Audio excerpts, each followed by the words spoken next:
Ladies and gentlemen, Cardinal Cowboy in the house. We've got the hat here. Alison K. Bowles was here in studio some time ago. This young lady has been an incredible influencer. So we finally found a spot to air her. We're going to give her an entire Saturday night show here on ABC. Give her a warm welcome. Give a shout out also to all our sponsors. You can see here, Carroll House Furniture, because you like nice things in your little castle. And then, of course, you wouldn't likely have a place to live unless you had a mortgage. Shout out to our sponsors, both of them there. USA Mortgage, powered by the Flowers team. So with that, here is Alison's beautiful website and Instagram. Like I said, up over 343,000 followers. Enjoy this interview. Get up. Well, here we are, ladies and gentlemen, live in your little castle studio, and we get to have some powerful info. We got a nice, I'll even admit, sometimes we have fun in here and we don't even know how much fun we're having. We have developed their influencer, this whole online marketing thing. A lot of people, they don't understand really what this thing's all about. This is big. This is a big deal when you get to have 257,000 followers like you do. It's a privilege. Well, it's a lot of hard work, and I want to share with everybody a little bit about that. Everybody, warm welcome to our guest here in studio, Alison K. Bowles. Welcome. Thank you. Allison. Thanks for having me on. Well, thank you, and tell everybody a little bit about the background. I mean, just a general overview of what you do, how you got, a little bit where you, and then we go into a little more depth of that when you do so. Yeah. Well, I'm from St. Louis, Missouri, and now I'm back and forth between Miami, Florida, and New York City. My agent is based out of New York, and so I'm kind of back and forth. I lived there for a little bit. I started influencing, I guess you would say, when Instagram became a thing. And being an influencer really wasn't a thing yet, but I was studying marketing at the time, and so I saw a huge window of opportunity there, and I kind of started developing my brand, I would say senior of high school and then into college. And then I was a St. Louis Blues girl, which I know we connected a lot through that. I saw you at a lot of events, and so I started kind of building my influence from there. And then my modeling career started when I lived in New York, when my fiance got traded to the New York Yankees. I had only done like small jobs at that point, and they, everyone says you can't model, you have to be 5'8". I'm 5'3" for reference. And since I was living in New York, I was like, you know what, like this is like the hub of modeling. Why not take a chance? I mean, the worst they can say is no. And I got signed, and then my career really kind of blossomed from there once I was a signed model, and then everything kind of fell into place. Well, pretty interesting stuff. I mean, it's a matter of if you're going to go out and go after something at that level like you have and like you are, I mean, it's pretty impressive to see just the general growth. I mean, I do my little fun thing here in St. Louis, and it's interesting you mentioned you saw me at the Blues games, I guess? I think it was like a lot of events, like the Cardinals and Blues do a lot of events together, and so I saw you a lot of that stuff, and I would see you around. You're at everything. Well, see, now this may not have come out the way I intended if we use that first take, because I didn't know you had recognized what I was doing back in the day, while you were coming up doing stuff. Maybe I was. You were like the OG St. Louis influencer. Well, then why don't I have 256,000 followers? I mean, and I could go down I had about 10,000. We decided to rebrand, started from scratch up to 1,700 or so now, which is 257,000. Let's show on the wall here for everybody. I can put up on the screen so that everybody can see her Instagram page. This is impressive stuff. And when you get to this kind of level, I mean, it is literally, I mean, how do you do stuff like this? Well, here's how, everybody. And you can see right there, 257, well, underlined. Look at that. And we'll put that up on the screen for everybody too. But that is about as impressive as it gets with regard to, holy cow. You have done something that I think most people dream of, and in doing so, have now generated an audience that, that's 250,000 people. It's crazy. And if you think about, that's like 1 in 6 people in St. Louis if you were to just do it. And so, but you're nationwide, you're like 1 out of every 1,000 people knows who is one of your fans. It's crazy you say that, because, I'm always focused on the next goal. And I remember just wanting to get 10K, and having 10,000 followers was my biggest goal. And then I hit that, and I was like, okay, now I want to have 20K. And then I hit that, and then I was like, it'd be really cool if I had 100,000 followers. And then I hit that, and now here we are, and I'm still looking for the next goal. And so it's nice to kind of take a step back and realize, like, this is like what I dreamt, where I dreamt of being a few years back. Well, I mean, that, like I say, that is impressive from the perspective that very few people on the planet get to that level. I was joking earlier about the Kardashian level. And if you get to the Kardashian level, I mean, literally, then you're like billions, right? I don't know if I want to be at that level. Do people really want to get to... Although I'm wearing Kim Kardashian's dress, she obviously has influenced me to buy her Skims outfit. Her stuff's amazing. Honestly, her products are... She's a great entrepreneur.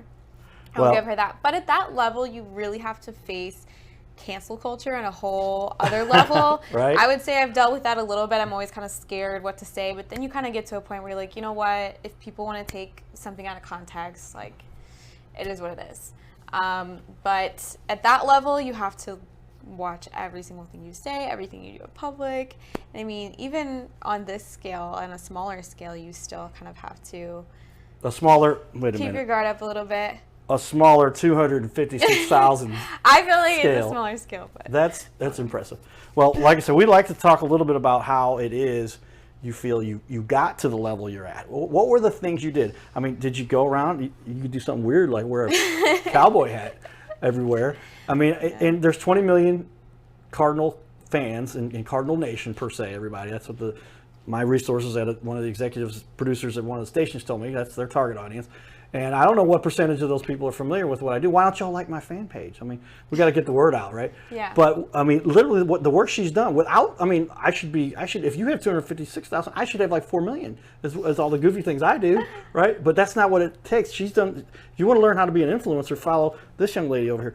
You know, I actually do coach influencers. Okay, that's what I was about to say. Are you somebody that can actually help other people to figure this out? I do, yeah. I have a marketing degree, and I have my own marketing agency called Uprise Marketing. It's uprisemarketing.co online. But I teach people how to grow their personal brand, their small business. I've even done some larger scale branding campaigns.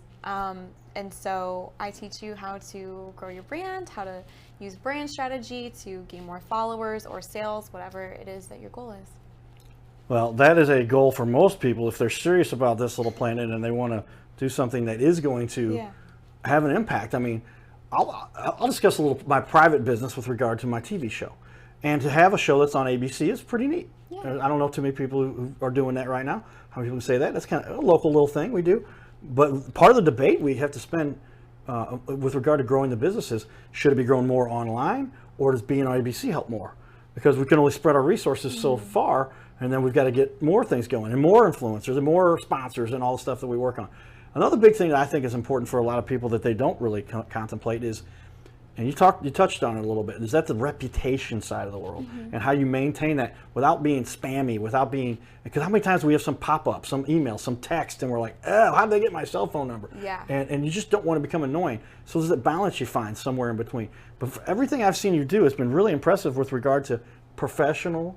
You put it out there, so it's beautiful work you do. Thank you. But how do you manage all of that? How do you develop that to keep the good reputation side of it? Well, that's where brand strategy comes into play. And I think a lot of people don't realize that being a social media influencer and being online, it is a lot of brand strategy. So I know what I want to convey with my personal brand. I know what my aesthetic is, how I want my page to look, how I want my page to make people feel. I want it to be a community and make people feel included. I interact with people in the comments, ask questions, and build more of a community base. And so it's really important to maintain the brand image that you're wanting others to perceive. And that's especially important when you're wanting to get brand deals, or even modeling jobs, modeling and acting jobs both. They will look at your social media, and it's crazy. You know, the game has really changed in the whole entertainment industry. Having more of a social media following can help you get jobs over someone else.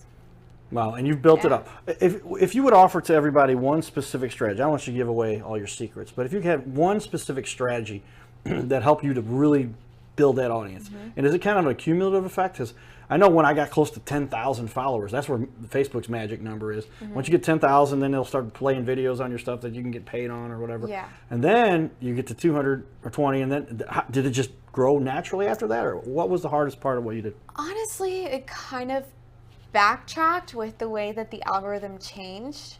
I used to get way more engagement, honestly, when I had 10,000 followers because Instagram algorithm was different. You could get on the Explore page way easier, and now it's very difficult. They're really like weird with everything, and they shadow ban you for whatnot, and so it's a lot harder to get followers now, I'm sure you can agree, than it was a few years ago. But I would say my biggest takeaway, the best strategy is consistency. That's the most important thing. Instagram posting every day or at least 3 times a week is important to maintain engagement with your followers. And if you have engagement with your followers, that's when it gets pushed out to more people. So it's really like on a per week basis. It doesn't, you could have a huge following, you could have 1 million followers, but if you haven't posted in a year and then you post a year later, nobody's going to see your post. So it is a lot about consistency. The same with like TikTok, YouTube is like once a week, TikTok 3 times a day. It's pretty intense. It's a lot of like pushing content out and making time for content that fits your brand image. Well, all important things that you've talked about, because a lot of people don't understand that. That's kind of true of life, isn't it? It's also that if you're going to be an influencer and you're going to be successful, you have to be consistent. And so many people, they go, oh, I can just do this one little thing and throw it out there and everybody's going to follow me. No, you've got to do things on a consistent level. And that is true of life, but also on social media. Let's show everybody a little bit about what you've got going on with regard to some of the pictures you put out there, some of your modeling stuff. I mean, this is impressive stuff. We're going to put this on the screen for everybody to see. First we'll put it on the TV wall, right? We built the wall back here, so we want to have this wall to show everybody a little bit of how we can demonstrate what we got here in our studio. But I mean, wow, talk about cool stuff that you've major accomplishments. I'm talking. Thank you. Let's take a look. So there's that Instagram. Let's go to the next picture. This is a picture you sent to me. Now that looks pretty cool on the TV wall there back there, doesn't it? Yeah, it looks pretty cool. I feel kind of cool with myself You're behind not me. 5'3", you're 7'4". No. Right? No, it's all about the angles, and modeling honestly is really changing with the height perspective. It's still like very outdated mindset. I've been rejected a lot of times, countless times, for my height, and it's very difficult. But I mean, as you can see in like a photo, you really can't tell. It really doesn't matter anymore. I would say the only thing height really matters per se is runway, but I mean, I walked 7 shows in New York Fashion Week, so the possibilities are endless and times are changing. Well, yeah, I agree that you have literally done some work that's like very impressive just to the average guy who says, holy cow. I mean, when you get to this level, let's go to the next picture. I mean, very cool. And that's just one of your best there. And so here's a couple more. And you do have a website here, Wander, W-A-N-D-E-R, in heels.com. And that's, tell everybody what that site is a little bit as they look at some of your pictures up here. Wanderinheels.com is my travel blog, and I post travel guides on there. I post about different cultures. I've been to over 20 different countries with wanderinheels.com, and I have the privilege to work with hotels and tourism boards, sometimes even governments, and I teach people about the culture and how they can travel there, things to do, and I even can help you book your trip on certain destinations such as the Maldives. If you click on that one, I can connect you and help you book your trip. Very cool. All right, so now we're talking, ladies and gentlemen. Here's a young lady who has literally taken it and just run with it to make it something just impressive. Thank you. From any level. I say something, well, that's impressive. She did a great job. I mean, like from any level, when you get to 256,000 followers, now you've just taken it. I mean, what's next? What would you say is next? Well, for you? I have a whole vision board of stuff that's vision next. board. Vision boards are important. A lot of people don't know what that is. I think vision boards are really important. It helps you to visualize what you're doing, and studies have shown that you're 7 times more likely to accomplish your goals if you write them down. So I am all about the vision boards.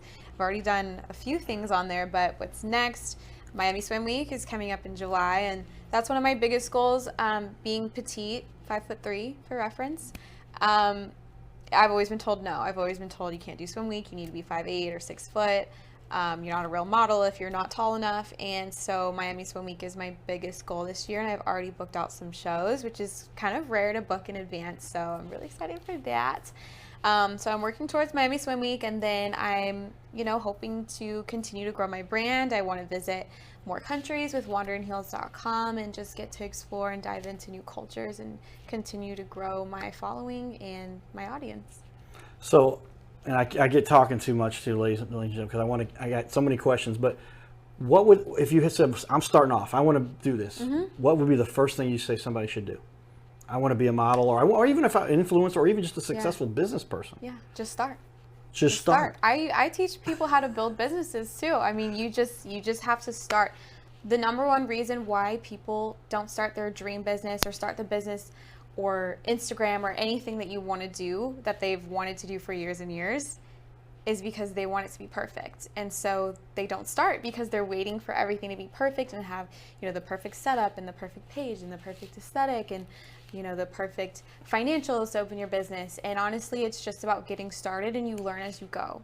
If you don't start, you're never going to get there. And nobody's ever perfect. I mean, honestly, I've worked with some major brands. I've, had the privilege to meet some really awesome people. And, I realized that honestly, nobody knows what they're doing. Like, you could be at like the highest level, you could be making millions of dollars, and you still don't fully know what you're doing. You just have to do it. And then you get better as you go. I can't say it any better. I mean, that is so true. And I've learned personally from all of the mistakes and things. But I just felt like one day I said, I'm going to wear the baseball pants to the game. Yeah. And I did it. And I was like, people, they might run me out of the stadium. But number one, I've been in a coma, so I don't worry too much. I've been through a near-death situation. What everybody thinks about me really doesn't matter that much, unless there's somebody that supports me. I care about what they think. Yeah. But the people have nothing but negative things to say, and you run into that. You're going to get people that don't like you. Every day. How much do you see of that? I mean, being a beautiful young lady. Oh, gosh. It's a lot. It's a lot. Instagram, I would say Instagram is more positive overall. Okay. Very positive. TikTok, on the other hand, really, people are so mean on TikTok, but that's like across the board. It's not just me. Yeah. I think it's because there's a lot of kids on the app, so like they just don't know like proper online etiquette, or just people feel like they can make a fake profile, whereas like on Instagram or Facebook, who this person is, you can find where they work. So I think people are just a little more ballsy on TikTok, but I get hate comments every day. I mean, people have called me fat, people have called me ugly, people say I'm a gold digger, or I should do more, or I'm not doing enough. It's endless. I get it all the time. Advice from incredibly intelligent idiots at times. I hate to say it that way, but I mean, you get a lot of people who think that they know what they're doing and they have no clue what they're doing. Yeah. And we've even said that's, but I love what you said, just go out there and do it. Yeah, just do it. That's the number one step. We argue that, ladies and gentlemen. We say this on the show periodically, but it's the first and hardest step is to get started. Once you get started, everything then becomes quite a bit easier, because starting is the hardest part. Mm-hmm. And I didn't realize it until you said it. The biggest reason that makes sense that people don't get started is they're worried about being perfect. Perfect, yeah. And you can't be perfect. You're never going to be perfect. I mean, all right, let me put the camera back on over here. This young lady, a lot of people say she's perfect. I mean, this is a beautiful young lady, but everybody will find something wrong with you. Even if I joke that if I handed somebody $1 million, there'd be one joker, because I've studied this. Out of 1,000. It's 1 out of 1,000. You can hand them $1 million. You do something so positive, they will still bash you. Yeah. And I get some of that too. Even, especially nowadays, I feel like our culture is really, really sensitive. they like try to find something to be offended by. Like, I could say the sky is blue, and they'd be like, well, the reason you said that actually is kind of offensive because whatever. I mean, people will come up with any reason to be offended. I live by the ocean, and there was a big wave that came in through, and the ocean's blue, and so it's just rather startling what people. I agree with you on that. That's part of the problem I think we deal with, and is that we do want to make everybody happy. We do want to be friendly with everybody, but at the same time, life is tough. You don't want to offend people, but sometimes it's people's choice to be offended. There's a difference between an offense and offending somebody. So I kind of try to remember that, because sometimes, I'm like, oh my God, did I say something wrong? Like, I don't know what I said. Did I do something bad? And I just kind of like, over time, have been like, you know what? If you want to get offended, like, that's on you. That is not on me. Well, and I agree with you that from that perspective to also say that I actually kind of like get proud of the fact, because I studied the numbers. I'm a numbers guy for marketing purpose, and I say if 1,000 people saw this and I got one hater, then it means 1,000 people saw it. But if three haters come at me, that means 3,000 people saw it, because it's a ratio. And what another perspective I recently started talking to some friends about, and people that we all kind of mentor each other. Professionals, you don't want to deal with anybody who's not in that level, because you'll help those people who aren't there, but you can't listen to them a lot of times. They don't know what they're talking about, and they're upset and frustrated or whatever about life. But I don't necessarily have any particular issue if somebody says something derogatory or condescending, and that's a nice way of saying mean or whatever. And that is because now I know these are people that I should stay away from, and that I was potentially willing to help. But now I can see, well, they're going to try to crash me no matter what. I'll come back around later when I've got much more going for me. But right now I've got a lot of people I want to help, a lot of people that we can do good work to be part of their lives and help them to raise themselves to another level. And that's what I think is the real power and influence behind something what you do. Tell me what your perspective is on that a little bit. Do you agree with that? Yeah, I agree with that to an extent. I think, I do my best to connect with everyone online, and I do my best to not offend anyone, but it just, you can't please everybody. You never can. And so I just have to do what makes me happy and do what I feel like is best. I know my purpose. I'm a Christian. And I know what my purpose is in doing this, and I do feel like God has called me to influence people and to meet the people that I meet at the jobs that I do and have the opportunity to attend. And so at the end of the day, you just have to kind of focus on that and focus on your purpose and not get distracted by the haters, because there's a lot of them. Yeah, well, and there's a lot of people. If you think about it, there's 7 billion people on our little planet. So if you've got 7 billion people, you're going to have a few of them that don't like whatever it is, no matter what you do. And not everyone has to like me. That's fine. If you don't like me, just don't follow me. Yeah, but it seems like the people that don't like me look at my stuff the most. So it's like, so is it that you don't like me or what? Because you're always looking at my stuff. You know what I mean? Like, just don't follow me. That's it. Yeah, we're not making you follow our page or what's going on here. Let's talk about the whole positive side of what you're getting to do and the influence you feel that you have, because now you've got this big audience. What is your goal long term? I mean, I know you build it bigger. We talked about maybe you don't want to go to super high levels, but when you're coaching people, for instance, you don't do that just because you make money. You do that because you're influencing people to help them. It seems to me that's why I say why is and we talk about this a little bit, everybody. Why is the suicide rate? I don't like to say the word. Why is the suicide rate higher for the millionaires, like double, than it is for the average human? They're millionaires. You should be super happy. Why isn't this like the greatest thing in the world? You should be, and the suicide rate's double. Yeah, I think because I actually know the former Miss USA, Chesley Chris. She just committed suicide a few months ago, and she was very successful. She was Miss USA. She was a host on E! And it just goes to show that success doesn't equal happiness. Yeah. Well, that's where I want to go back to. So that's a sideways into the positive, what we're talking about, and that is because having all the money in the world, having all the fame in the world, isn't what makes you happy. What makes you happy, and my point I was trying to get to, and I always get off on tangents, so forgive me, but is that picture of my mother on the wall over there, and we talked about, and that's John Goodman holding the plaque that they named the building after my mom. Why is my mom so happy? Because she's helped so many people. And I really believe that if you're going to do something where you want to be happy on this little planet, the more people you help, the happier you're going to be. Would you agree with that? Is that a fair statement, or how does that play? I think it's stepping into your purpose. We all have a purpose, and our purpose comes from why we're here on Earth to begin with, but also it plays into our careers, and the people that we're with and the roles that we step into are all part of our purpose. And if you're walking that out, then I think that's what makes you happy, when you're fulfilling your purpose. But being an influencer and coaching people also, I love showing people how to make money on digital platforms. And I think it's very financially freeing, and money can buy freedom. It doesn't buy happiness necessarily, but it buys freedom. And I think that's really important, especially for women as well. I have a huge passion for showing women how they can make more money online to feel more confident and to help kind of close the wage gap a little bit. I have worked corporate a little bit before, and there definitely is, a little bit of like stigma with women working sometimes. And so if you can make your own money and do that in a way that makes you happy, I think that's very freeing also. And I said there's that line between, I'm not arguing that people should be broke and not, because then you're not happy either, because you can't even supply the sustenance that you need. We had another guest in here, the Assistant United States Attorney here in St. Louis,